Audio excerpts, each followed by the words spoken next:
As the war enters its fourth week, the Israeli Prime Minister has denied any possibility of a ceasefire with Hamas. The Israeli Defense Forces have said that they have struck over 600 sites identified by them as militant targets. Close to 8,600 Palestinians have been killed so far, over 3,000 of them children. In recent footage released by the IDF, columns of tanks and bulldozers were seen taking positions on the southern fringes of Gaza City. The heavy armor was seen blocking the main north-south highway, with snipers taking positions in empty residential buildings. Hamas is claimed to have damaged 2 Israeli armored vehicles with anti-tank missiles, calling it a blow delivered by the resistance. Deny the Israelis a foothold in the peripheries of Gaza.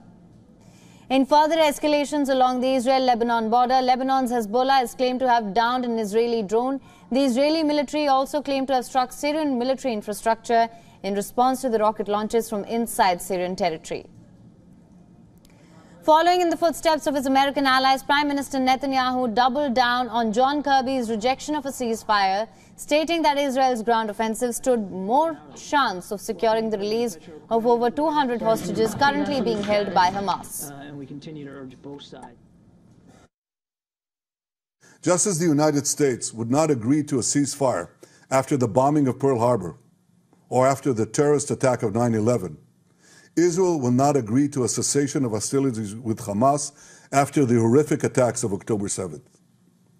Calls for a ceasefire are calls for Israel to surrender to Hamas, to surrender to terrorism, to surrender to barbarism. That will not happen. The IDF has since confirmed the freeing of 1 Israeli soldier being held captive by Hamas. The IDF has claimed that the soldier was freed during its ground operations. The soldier named Uri Megadish had been kidnapped by Hamas on the 7th of October. She has since undergone medical checks and is said to be doing well. The IDF, however, did not give any further details on the circumstances of her release. Israel's military liaison to the Palestinians confirmed that 39 trucks carrying humanitarian aid entered Gaza on Monday and 45 the day prior, bringing the current tally to 171 trucks since the beginning of the conflict. Following a day of intense anti-Israel rioting at Dagestan's Makashkala airport in Russia, President Vladimir Putin slammed the United States, accusing the West of orchestrating what he termed deadly chaos in West Asia.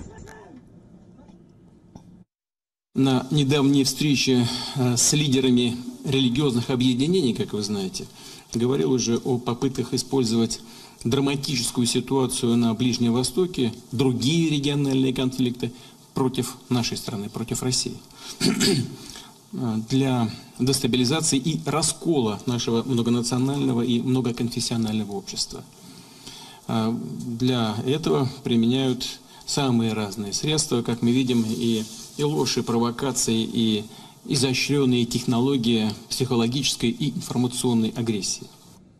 An inadvertent effect of the Gaza crisis has been a rise in instances of anti-Semitism. The Anti-Defamation League, it's reported nearly 400% spike in the anti-Semitic incidents overall in the United States, with 312 incidents between the 7th and the 23rd of October, and about 190 which were directly linked to the Israel-Hamas war.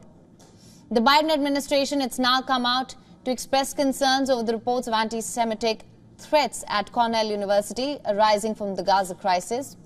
Press Secretary Karine Jean-Pierre told reporters that White House is in touch with Jewish leaders at the university. Earlier on Monday, Jewish students from Columbia University held a press conference calling on the administration to support students facing anti-Semitism. In China, meanwhile, internet users are reporting that Israel's name seems to have disappeared from leading digital maps, namely ones on Baidu and Alibaba's website. While the Chinese language online maps demarcate the internationally recognized borders of Israel, the maps do not clearly identify the country by name.